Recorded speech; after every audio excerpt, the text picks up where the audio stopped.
Hello everyone, हमारा YouTube channel time education point पर आप सभी का हार्दिक स्वागत है। चलिए आज का टॉपिक हम साइंस में केमिस्ट्री का एक ऑर्गेनिक केमिस्ट्री से संबंधित एक हाइड्रोकार्बन एक टॉपिक लेकर के और आए हैं। कौन सा टॉपिक लेकर के आए हैं दोस्तों? तो यह हाइड्रोकार्बन से लेकर के आए हैं। इस टॉपिक में आप सबको काफी ज्यादा परेशानी होता था। चलिए आज पूर्ण रूप से जानकारी हम आप लोग को देंगे कि हाइड्रोकार्बन से संबंधित किसी भी प्रकार के प्रश्न आएगा तो आप आसानी से आप कैसे हल कर सकते हैं। या आप किसी भी बोर्ड से हो, या झारखंड बोर्ड या बिहार बोर्ड या यूपी बोर्ड या किसी भी अदर बोर्ड से हो, तो उस केस में आप इससे रिलेटेड प्रश्नों को आप आसानी से हल कर सकें। ठीक है, चलिए जानते हैं हम लोग कि यह जो हाइड्रोकार्बन एक टॉपिक लेकर के आ रहे हैं, और पहले हम लोग जानेंगे कि हाइड्रोकार्बन जो होता है क्या होता है और इसका हमने दैनिक जीवन में इसका प्रयोग कहाँ कहाँ करते हैं, यह चीज भी हम लोग इसमें कुछ टिप्स जानेंगे। और इस हाइड्रोकार्बन में इस शब्द से ही लगता है कि हाइड्रोकार्बन जो है, इस शब्द से ही लगता है कि इसमें दो तत्व है। वह कौन कौन सा तत्व है दोस्तों? तो एक हाइड्रोजन और एक कार्बन। ठीक है, एक हाइड्रोजन और एक कार्बन, उसी के संयोग से बनता है क्या? हाइड्रोकार्बन्स। क्या बनता है? हाइड्रोकार्बन्स बनता है। तो चलिए हम लोग जानेंगे, ठीक है, कि हाइड्रोकार्बन जो होता है इसका हमने दैनिक जीवन में इसका प्रयोग कहाँ करते हैं और हाइड्रोकार्बन क्या है, ये चीज भी हम लोग जानेंगे और इसका कुछ टाइप्स भी जानेंगे। ठीक है, चलिए हाइड्रोकार्बन जो होता है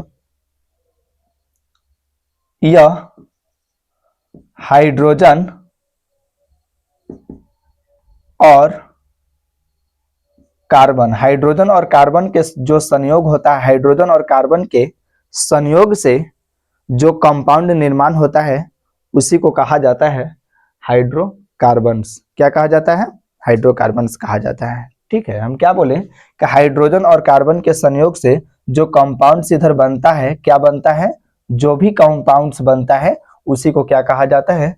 तो हाइड्रोकार्बन्स कहा जाता है। तो सपोज दैट ये भी हम लोग एक एग्जांपल लेंगे कि जैसे एग्जांपल भी ले सकते हैं कि एक हमने CH4 ले लिया। CH4 का जो नाम हुआ दोस्तों, जो इसका रासायनिक नाम जो हुआ वह क्या हुआ? तो इसको हम लोग कहते हैं मीथेन। क्या कहते हैं दोस्तों? यह मीथेन का यह सूत्र हुआ CH4। यह एक प्रकार का हाइड्रोकार्बन कंपाउंड है। कैसे? इसमें एक हाइड्रोजन और एक कार्बन, दो तत्व प्रेजेंट है, एक हाइड्रोजन और एक कार्बन है, तो इसी को हम लोग कहते हैं हाइड्रोकार्बन्स। तो याद रखना है कि जिस कंपाउंड्स में हाइड्रोजन और कार्बन या इसके अलावा कोई भी एलिमेंट्स अगर होते हैं तो उस केस में हम लोग उसको कहेंगे वह हाइड्रोकार्बन कंपाउंड्स है। ठीक है, लेकिन इन दोनों में से अगर कोई भी एक भी एलिमेंट अगर नहीं होंगे तो उस केस में हम लोग उसको नहीं कह सकते हैं कि वह हाइड्रोकार्बन कंपाउंड्स है। ठीक है, तो इसमें और हम लोग क्या एग्जांपल ले सकते हैं? जैसे CH4 हो गया, मीथेन हो गया, और इसमें हम लोग ले सकते हैं C2H5COOH। यह भी क्या है दोस्तों? तो यह भी एक प्रकार का हाइड्रोकार्बन कंपाउंड है। क्या है? Hydrocarbon compound. और हम लोग एग्जांपल ले सकते हैं, क्या ले सकते हैं? C3 और H6, यह भी क्या है? तो हाइड्रोकार्बन कंपाउंड है। तो यानी याद रखना है कि जिस कंपाउंड में कार्बन और हाइड्रोजन होते हैं या फिर इसके अलावा कोई भी एलिमेंट्स होते हैं तो वह सब क्या कहलाते हैं? हाइड्रोकार्बन कंपाउंड्स कहलाते हैं। ठीक है, अब यहाँ पर हाइड्रोकार्बन्स जो नहीं होते हैं उसका भी हम लोग एग्जांपल लेंगे। तो हम बोले कि जिसमें हाइड्रोजन और कार्बन नहीं हो या दोनों में से कोई अगर एक भी रहेगा तो उस केस में वो हाइड्रोकार्बन नहीं कहलाएगा। तो सपोज दैट हम लोग जैसे एक एग्जांपल ले लेते हैं, क्या? जैसे H2O, क्या इसमें एक H तो है बट इसमें कार्बन नहीं है, तो हम लोग कह सकते हैं कि हाइड्रोकार्बन यौगिक नहीं है ना। और हम लोग क्या ले सकते हैं? तो एक हमने ले लिया NaCl, तो NaCl भी क्या है ना? तो NaCl भी क्या है दोस्तों? तो यह भी एक प्रकार का हाइड्रोकार्बन कंपाउंड नहीं है। क्यों? क्योंकि इसमें है ना हाइड्रोजन और कार्बन प्रेजेंट नहीं है। ठीक है, तो यह है ना, यह सब क्या है, तो यह सब हाइड्रोकार्बन कंपाउंड नहीं है, लेकिन यह सब क्या है, तो हाइड्रोकार्बन कंपाउंड है। ठीक है, चलिए अब हम लोग इसका प्रयोग समझेंगे हमारे दैनिक जीवन में। हमारे दैनिक जीवन में जो हाइड्रोकार्बन का प्रयोग कहाँ कहाँ किया जाता है, चलिए आइए जानते हैं।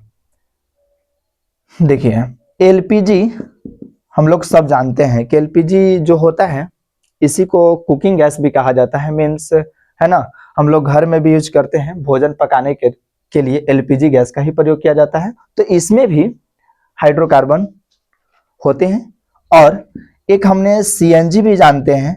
सीएनजी, एलपीजी का मतलब होता है लिक्विड पेट्रोलियम गैस और सीएनजी का मतलब होता है compressed natural gas. CNG gas का भी हम लोग प्रयोग करते हैं। ठीक है, वाहनों वगैरह में प्रयोग किया जाता है। तो यह भी जो होता है एक प्रकार का हाइड्रोकार्बन कंपाउंड का क्या है ना, इसमें भी प्रयोग किया जाता है। और एक होता है दोस्तों एलएनजी। क्या होता है? एलएनजी। एलएनजी का मतलब होता है लिक्विड नेचुरल गैस। एलएनजी का भी जो प्रयोग किया जाता है इसमें भी प्रयोग जो होता है वह हाइड्रोकार्बन प्रेजेंट होता है।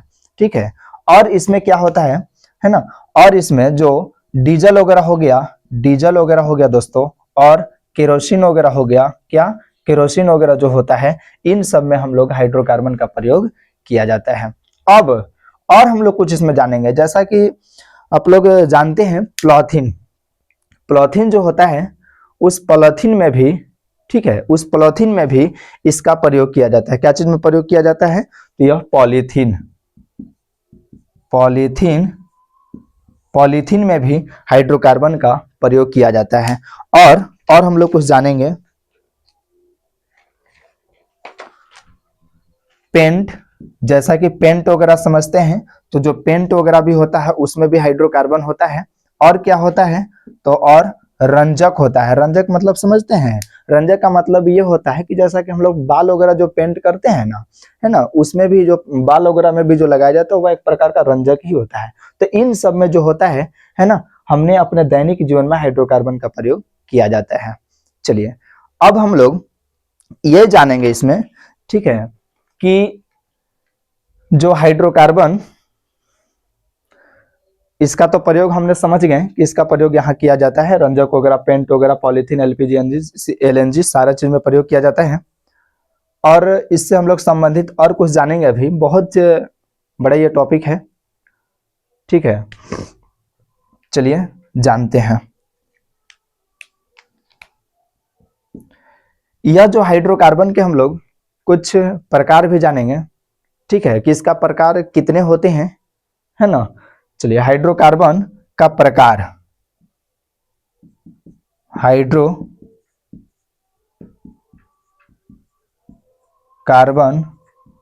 का प्रकार, हाइड्रोकार्बन का प्रकार कितने होते हैं। ठीक है, तो हाइड्रोकार्बन के प्रकार हम लोग ये चीज समझेंगे।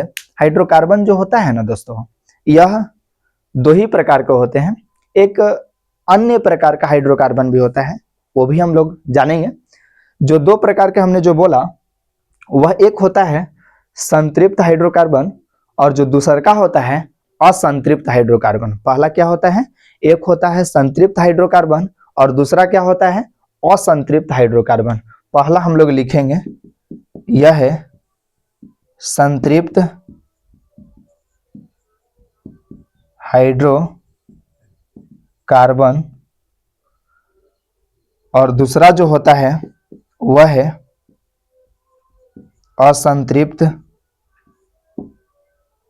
हाइड्रोकार्बन। और तीसरा जो कंपाउंड है दोस्तों, यह है एरोमेटिक हाइड्रोकार्बन।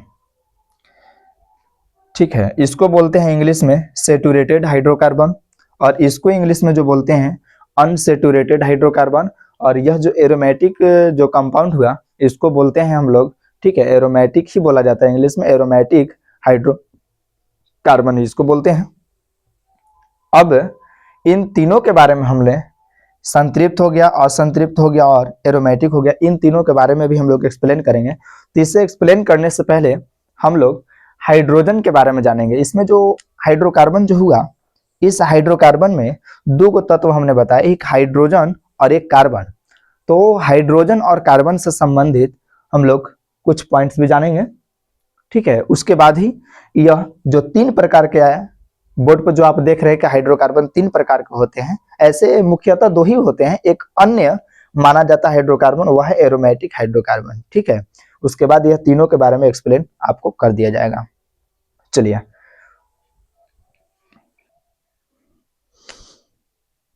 चलिए हम अभी बोले कि हाइड्रोकार्बन में जो हाइड्रोजन और कार्बन है, उन दोनों के बारे में पहले एक्सप्लेन करेंगे। उसके बाद जो टाइप्स हम लोग पढ़े, क्या हाइड्रोकार्बन के मुख्यतः दो ही टाइप्स होते हैं, लेकिन एक अन्य टाइप्स भी होता है। इन तीनों टाइप्स के बारे में हम लोग क्रम अनुसार हम लोग क्या करेंगे, एक्सप्लेन करेंगे ना, विस्तृत रूप से जानकारी प्राप्त करेंगे। चलिए, यह जो हाइड्रोकार्बन में दो तत्व है, एक हाइड्रोजन है और एक क्या है, एक कार्बन है, ठीक है, एक कार्बन है। तो जो परमाणु संख्या है हाइड्रोजन का, क्या है, परमाणु संख्या। तो जो हाइड्रोजन का जो परमाणु संख्या है ना दोस्तों, यह एक होता है। कितना होता है, एक। और इसका जो कार्बन है, इस कार्बन का, ठीक है, कार्बन का जो एटॉमिक नंबर जो होता है दोस्तों, यह कितना होता है, 6 होता है, ठीक है। अब यहां से इसका हम लोग परमाणु द्रव्यमान भी हम लोग जानेंगे, ठीक है। परमाणु द्रव्यमान भी इसका कितना होता है, 1 होता है। और जो कार्बन होता है, इसका भी एटॉमिक नंबर, एटॉमिक मास जो होता है वो कितना होता है, तो यह 12 होता है। कितना होता है, 12, ठीक है। और हम लोग ये भी जानेंगे कि इसका जो संयोजकता, जो बैलेंसी होता है दोस्तों, संयोजकता, कार्बन के जो संयोजकता होता है वह 1 होता है, बट जो कार्बन का जो संयोजकता होता है वह कितना होता है, तो वह 4 होता है, ठीक है। अब यहाँ पर इसका हमने इलेक्ट्रॉनिक कॉन्फ़िगरेशन करेंगे दोस्तों, ईसी, ठीक है। ईसी का मतलब होता है इलेक्ट्रॉनिक कॉन्फ़िगरेशन, ना कि इलेक्ट्रिक करंट नहीं कहना है, ठीक है। यहाँ पर हम लोग इलेक्ट्रॉनिक कॉन्फ़िगरेशन कहेंगे, ठीक है। तो ये हाइड्रोजन का जो इलेक्ट्रॉनिक विन्यास जो होता है, यह क्या होगा, यह होगा 1s1 होगा दोस्तों। क्या होगा, 1s1। या फिर हम लोग एक और तरीका से निकाल सकते हैं, ठीक है, क्या, इसका 1 हो जाएगा, ठीक है। अब यहाँ पर यह जो कार्बन है, इसका हम लोग इलेक्ट्रॉनिक विन्यास निकालेंगे, तो इसका होगा 1s2, 2s2 और 2p2। यह हुआ इलेक्ट्रॉनिक विन्यास। यह किसका हुआ दोस्तों, तो यह जो इलेक्ट्रॉनिक विन्यास जो हुआ, यह कार्बन का हुआ, ठीक है। या इसको हम लोग ऐसे भी लिख सकते हैं, 2, यह 4 भी लिख सकते हैं। यह जो 4 है ना, इसी के अकॉर्डिंग एस पर कितना इलेक्ट्रॉन है दोस्तों, तो यह 2 हुआ, है ना। यहाँ भी 2 और ये भी 2, ये दोनों जो होता है ना, ई क्या है, पीरियोडिक नंबर है, मीन्स आवर्त संख्या है, ठीक है। तो इन दोनों पर जो इलेक्ट्रॉन है, उस इलेक्ट्रॉन को जोड़ दिया गया, 2 और 2 4 है। देखिए यह भी इलेक्ट्रॉनिक विन्यास है ना, 2 और 4, यह नील्स बोर के अकॉर्डिंग है और यह अफबाऊ सिद्धांत के अकॉर्डिंग निकाला जाता है, ठीक है।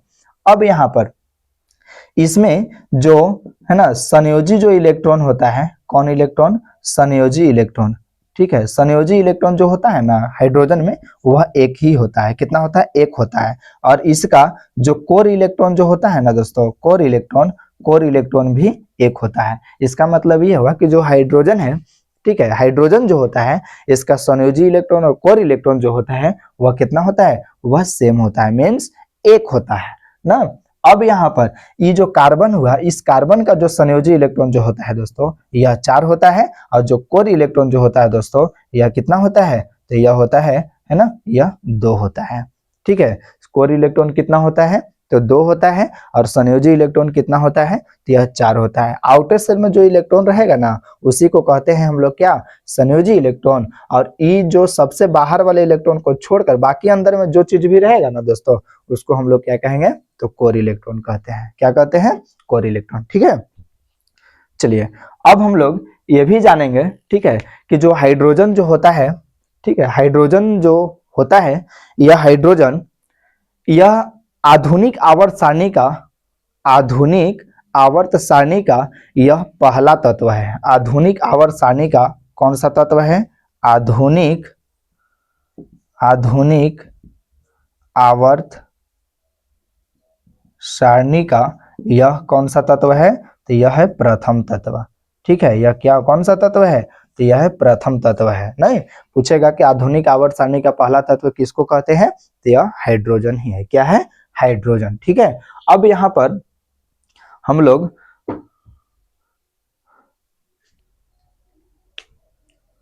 हाइड्रोजन जो आधुनिक आवर्त सारणी का प्रथम तत्व है, अब यहाँ पर हम लोग कार्बन के बारे में, और यह भी जो हाइड्रोजन है ना, यह एस ब्लॉक का तत्व है। कौन सा ब्लॉक का तत्व है? तो यह एस ब्लॉक का तत्व है। ठीक है, अब यहाँ से हम लोग कार्बन से रिलेटेड जानेंगे। ठीक है, कार्बन से रिलेटेड नहीं कि कार्बन का हम लोग यहाँ तक जान गए थे कि कोर इलेक्ट्रॉन कितना होता है? तो 2 होता है। अब यहाँ से जो कार्बन है, यह कार्बन, ठीक है, यह जो कार्बन है, यह इसका आवर्त सारणी, जो आवर्त सारणी है, क्या है? आवर्त सारणी, यह 14 वर्ग का तत्व है। कौन सा वर्ग का तत्व है? 14 वर्ग, यानी 14 समूह का यह तत्व है। और किस आवर्त का यह तत्व है दोस्तों? तो यह जो आवर्त हुआ ना, यह आवर्त, यह है देखिए आवर्त, दूसरा आवर्त का यह तत्व है। ठीक है, और यह जो कार्बन है, यह एक प्रकार का क्या है? तो यह एक प्रकार का है देखिए अधातु है। क्या है दोस्तों? तो यह अधातु है। ठीक है, अब यहाँ पर है ना, और कार्बन का जो अपरूप होता है, देखिए कार्बन का अपरूप, अपरूप कितने होते हैं? तो यह 3 अपरूप होते हैं। तो वह 3 अपरूप होते कौन कौन है दोस्तों? तो एक होता है याद रखिएगा हीरा, दूसरा होता है ग्रेफाइट, और तीसरा होता है जो यह है फुलेरिन। क्या है? फुलेरिन। ठीक है, तो यह फुलेरिन, यह 3 अपरूप होते हैं। कार्बन के कितने अपरूप होते हैं? तो 3 अपरूप होते हैं। वह कौन कौन है? तो एक हीरा है, एक ग्रेफाइट है, और एक फुलेरिन है। ठीक है, अब नेक्स्ट टॉपिक के बारे में हम लोग जानेंगे।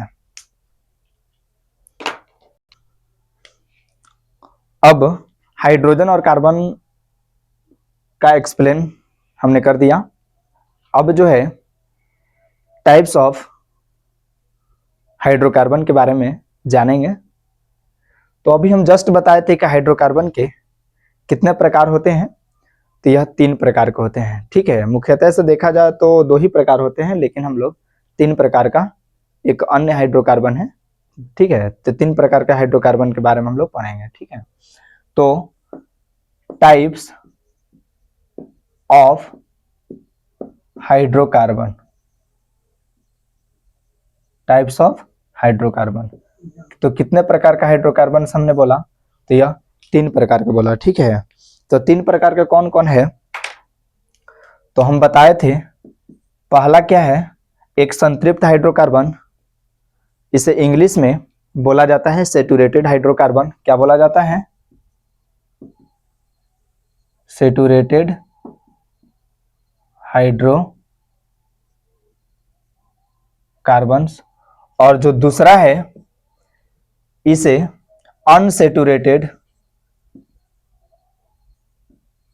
अनसैचुरेटेड हाइड्रोकार्बन बोलते हैं। और यह जो तीसरा है दोस्तों, यह एरोमेटिक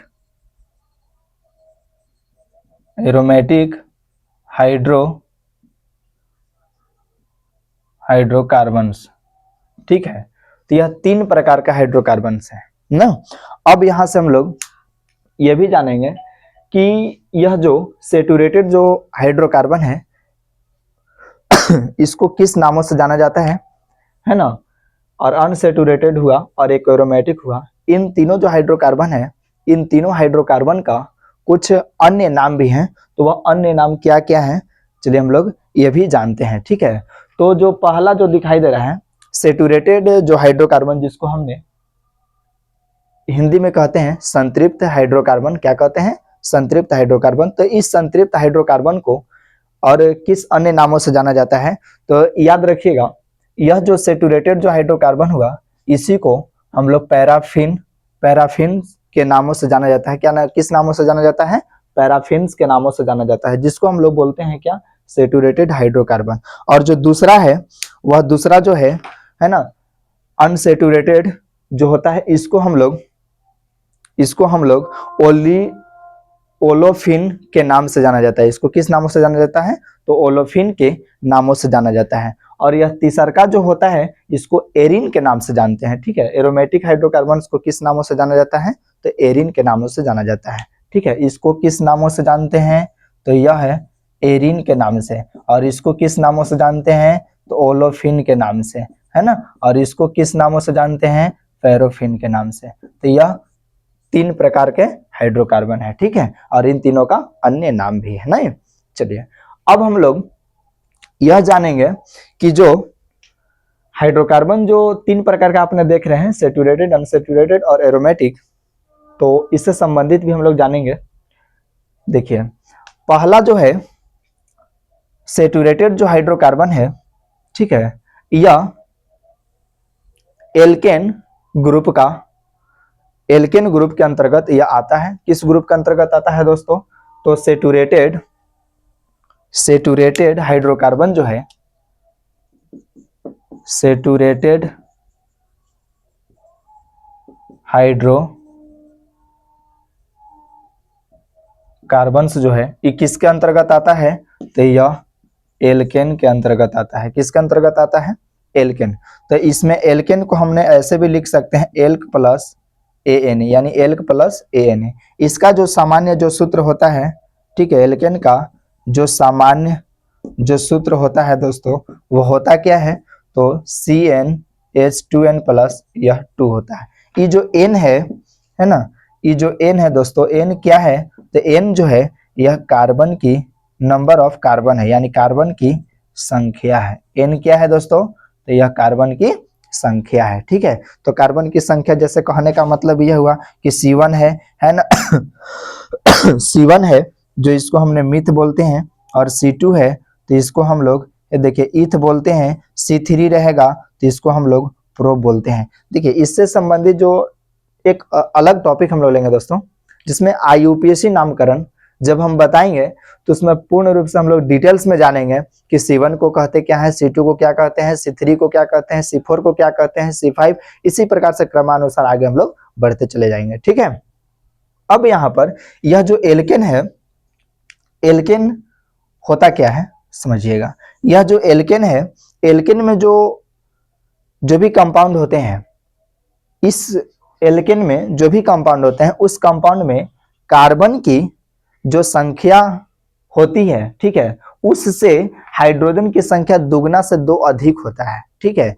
कार्बन की संख्या से हाइड्रोजन की जो संख्या होता है वह दुगना से 2 अधिक होता है, 2 ज्यादा होता है। उसको हम लोग क्या बोलते हैं दोस्तों, तो उसको हम लोग बोलते हैं एल्केन। क्या बोलते हैं, एल्केन। अब एल्केन ग्रुप जो होते हैं वो किस हाइड्रोकार्बन के अंतर्गत आते हैं, तो याद रखना है, ठीक है, सैचुरेटेड हाइड्रोकार्बन के अंतर्गत आते हैं ना। अब यहां पर नेक्स्ट है दूसरा क्या है, वह है अनसैचुरेटेड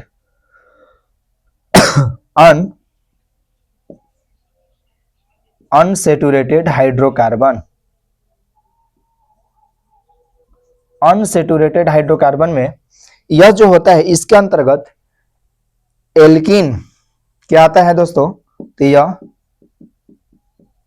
एल्कीन, इसको हमने लिख सकते हैं एल्क प्लस ENA, ठीक है, एल्कीन ग्रुप का आता है। और इसका जो सामान्य जो सूत्र होता है, इसका जो सामान्य जो सूत्र होता है दोस्तों वो होता क्या है, तो CnH2n होता है।